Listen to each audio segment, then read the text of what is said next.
What's happening? What's happening? Welcome to another episode of Cheef and Charts. It's your man, Don Bucks. It's brought to you by Rap and Dell, the home of money conversations. This episode is called KryptoKronic, Unpacking Patience. Now, y'all probably like KryptoKronic. Sound like that stuff. What's the name? Was smoking with Snoop Dogg. What's the name?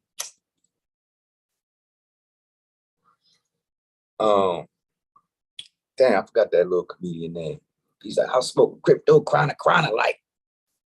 But yeah, it's KryptoKronic. So this episode is Unpacking Patience, man. Unpacking Patience. And of course, yeah, rapping, though we talk about money conversations. We have money conversations. But with this particular series, we talk about one of the solutions that I bring to the table, which is options trading. So hit the like and subscribe button if that's what you're into, or if that's what you would like to be into, add to your repertoire.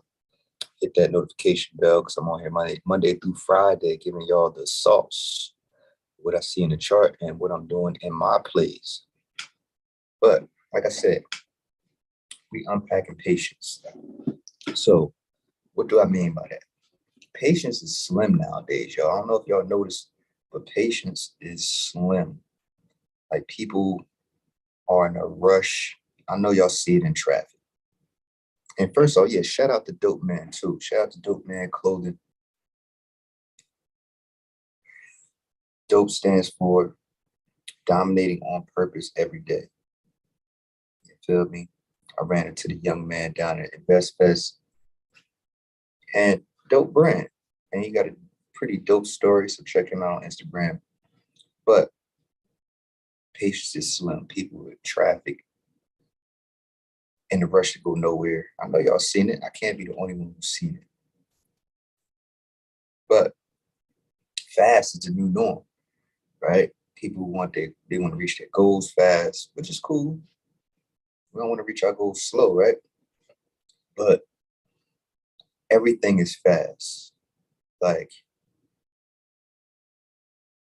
our computers are fast. We want our phones to move fast. We want everything to be fast, right? But that spills over into things that are not supposed to necessarily be fast, right? I mean, it's the new norm. But what are the implications of us wanting everything fast or having everything fast? I just want y'all to think about that for a second. But that's what this episode is about, patience. Because you can't act like you act in traffic. If that's you, you can't act like that when trading options. I want to talk about that today. So let's get into this chart. As y'all know, yesterday we know the SPY is on the downtrend, and we've seen a momentum divergence yesterday. Actually, for a while now, we had a lot of momentum divergences. And my system says we trade momentum divergences. We are positioning in the later time frame price action. We're positioning for that. We're positioning for these levels. So if we start out in the weekly, we'll get a bias as to what's going on. We can see from the longer time frame, like on a large scale, on the big picture of things. This is what the longer time frames show you, the big picture. The lower you go down the time frames, it shrinks the picture, right? So you're taking a snapshot of a smaller time frame. But when you go out to the weekly, you get a bigger picture of what's going on, because each bar now shows you what the whole week is doing. In the daily, it shows you the whole day of trading, which is 6 days. In this weekly bar, you see this is all 5 days of trading in one bar. So that's a bigger picture, right? It gives you all that information in one bar.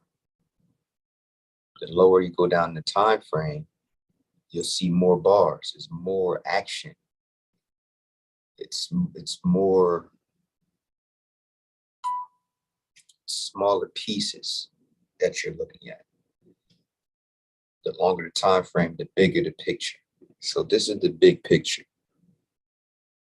We're going down, and it's not outside of the blue Bollinger Band, so it's not even extreme. So it's going down, right? So when we go down to the daily, now that we know it's going down, and the weekly holds more weight, so the daily has to catch up with what the weekly is doing. As you can see, look at the MACD in the weekly. It's down. There's no guessing where the momentum is. The blue line is down. It's steep. And look at the daily's MACD. See, it's just catching up. So the daily is obeying the weekly because the weekly is an older, bigger picture time frame. So keep that in mind when you go down in time frames. The later one is what that one, the lower one, is going to obey eventually. So as you can see, this is catching up with what the weekly is doing. So yesterday, this is the daily. So yesterday was this bar here. We've seen that it dropped below support, this white line. So now that support level becomes overhead resistance. Now it has to contend with that. If it wants to go back up, it has to contend with that resistance. So we said that's what's going to happen today, right? If you were tapped in yesterday, we said that anything after 3 bars, look for a retracement. It didn't necessarily show a green bar, but it didn't go down any further. So there was some slight strength. But if you go into the trading time frame, you'll probably see some strength in there. See, here we go. Here's the retracement. So it's testing what was support. It's resistance now. So you can't even go through it. All right. So that is the thought process behind support. Once broken, now becomes overhead resistance. So this is natural price action. It broke it. And we said it was going to test it. This is what it did all day. It tested resistance all day. So tomorrow, I see it retesting and continuing down because this is a momentum divergence. Experienced traders are buying puts in this strength because that's a momentum divergence, right? But the key is to see where exactly the strength is going to stop at. And that's where the patience comes in at. That's what I want to talk about today. So patience is that when people say, oh, you got to exercise patience. But what are we being patient for? That should be your question.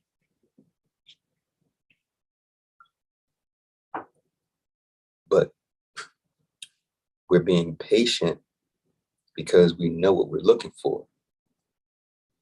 We know that once support was broken, that is overhead resistance, we're seeing how much strength this is going to have. So every time this shows strength and rejected, I will be adding to my position, especially if this stayed, this parameter still didn't change. We're still going down. So every time it shows strength, I'm looking for it to stop at resistance. Every time. Especially if this is the parameter staying the same. I will be adding to my puts because the price gets cheaper every time it goes up instead of down. So tomorrow, you see this retracement. I'm looking for this to cease and continue down. We'll go up to it for a little bit, but it's going to come back down. But this is where we position for our puts. We look for strength and weakness, but we can't see that in the daily bar. All we've seen is this skinny bar. This is the whole day of trading. This is a whole day, whole 6 hours. You can't see nothing in there. This is why we need a trading time frame. Mine is the 2 hour, so we can see inside. So now that one skinny bar is these 4 bars. Well, these 4. Right. So I see the retracement now that was going on in that bar, in the daily bar. So I'm looking for this to show a tad more strength before it continues down to the next level, because we're going to 352 level. We're going there. So the reason why you want to pay attention to the SPY is because the SPY is the overall market. It represents the whole economy of the United States. So if this is down, a lot of times out of 10, your company, whatever stock you're having, you're trading, it's going to be down too. If the SPY is up, a lot of times out of 10, your stock is going to be up too. This is why I'm always looking at the SPY. The stock I'm playing for us, let me show you all that before we get out of here. Oops. That's not what I meant to do.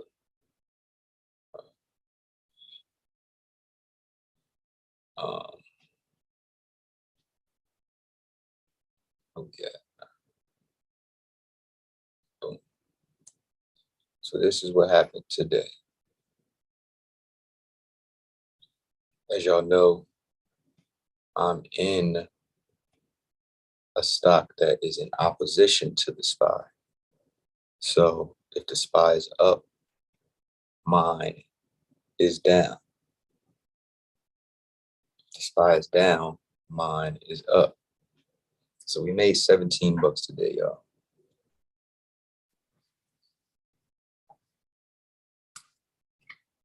Right? We're down 17.50. We were up 35 because I hopped in this play here towards the end of the day. But this is what happened. So slide him over. Let's look. So yesterday was the 10th.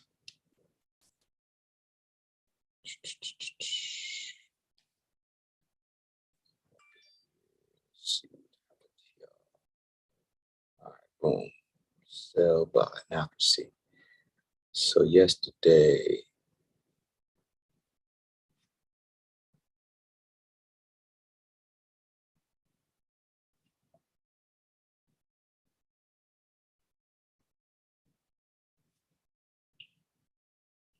man, it was just showing me today. Showing me today.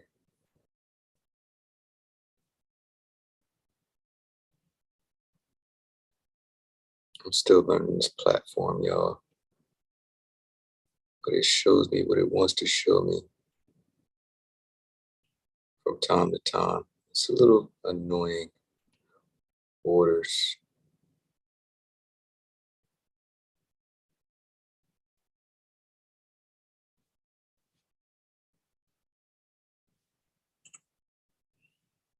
Some bullshit. Well, let me show y'all what I'm trying to show y'all. What happened today. All right, let me show y'all what I did as of yesterday. So at the end of the day, yesterday, of course, I bought one here, sold it at, so I bought one here for 120, bought another one here, brought my buy price down to 112. I meant to sell one here. meant to sell one and keep one, but I ended up selling both by mistake. So I'll only profit $2 on that play. But I hopped back in because the parameters were still the same at 124. So I got back in yesterday. This morning, I sold it for profit and it pulled back. Now, what I want to, it pulled back so it showed weakness and strength. So let me show y'all that. So yesterday, it's the 10th. So boom, I got in here somewhere.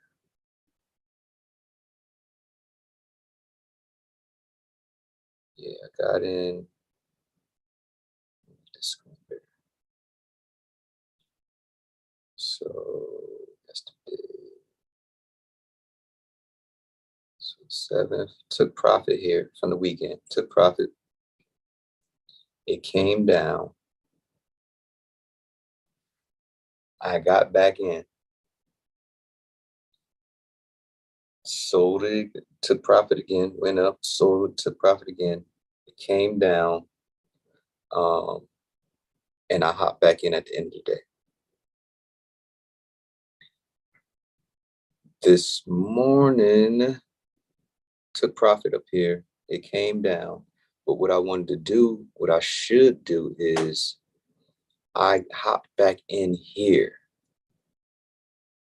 right here. I should have waited for another one. Because remember what I said, 3 bars expect to pull back. 3 bars in any one direction, respect a retracement. And 3 bars, retracement. I should have waited because it was a little bit extreme. Once you start playing with the upper Bollinger Bands, about bottom of the Bollinger Bands, the trend is getting a bit extreme. So I should have waited for more than one red bar because I entered here on this first pullback, but it came down some more. I should have waited. That's the patience. It wasn't the best entry. Basically, you're not going to get a perfect entry every time. Because what could have happened was the parameters stayed the same. I could have averaged in, but I didn't have any more buying power to average in. Because I remember I told you I'm starting with $100, small counter challenge. I'm not adding no money. So I could have averaged down and got, been doing what I've been showing y'all these previous episodes, averaging down, getting that average price cheaper. And then when it goes back up, sell one, take that risk off the table and lock in that lower average buying price, but I didn't have any more buying power. So that's why we're still down $17 because at the end of the day, it came right back up to where I got in at.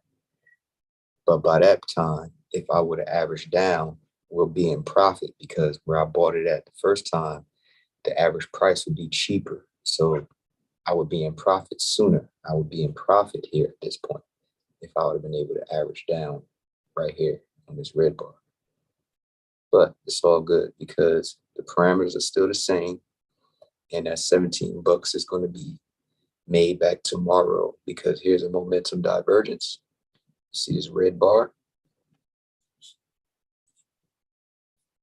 Because this happened at the end of the day.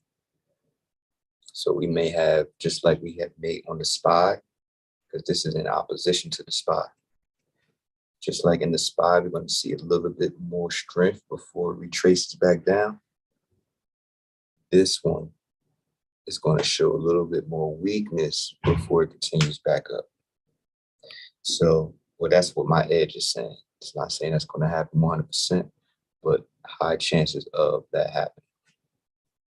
Because as you can see, yeah, at the end of the day, it came down 9 cents. See where it says post? So it already done showed that little bit of more weakness that I was just talking about. So that's what I'm expecting tomorrow. And this is what, just to recap, this is the patience that we're talking about. When people talk about, oh, you got to exercise patience. Well, this is the patience. I should have waited for another pullback bar. I'm thinking that was the only one, but recognizing that it was a tad extreme, touching the boundary band, I should have waited for a little bit more weakness before I entered. So that is the patience. And this is on my trading time frame that I should have been waiting for a little bit more weakness on the pullback.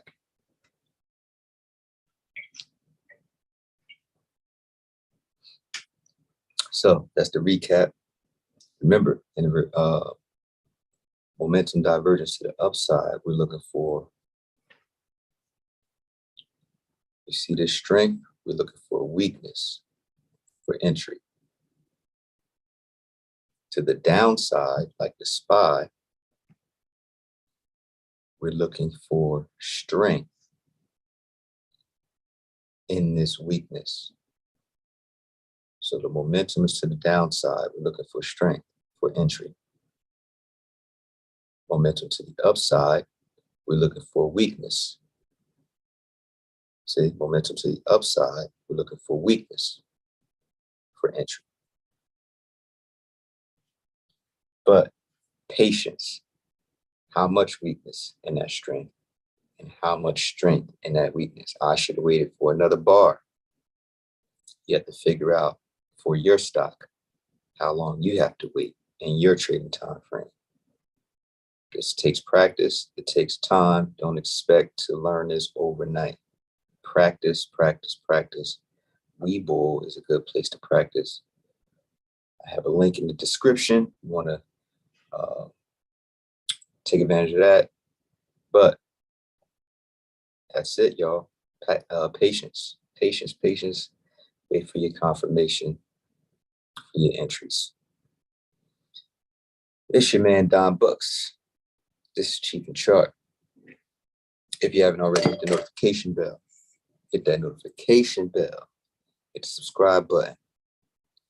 Also leave some comments too. Anything y'all want me to touch on in regards to these stocks, these charts. Always remember, ain't no competition.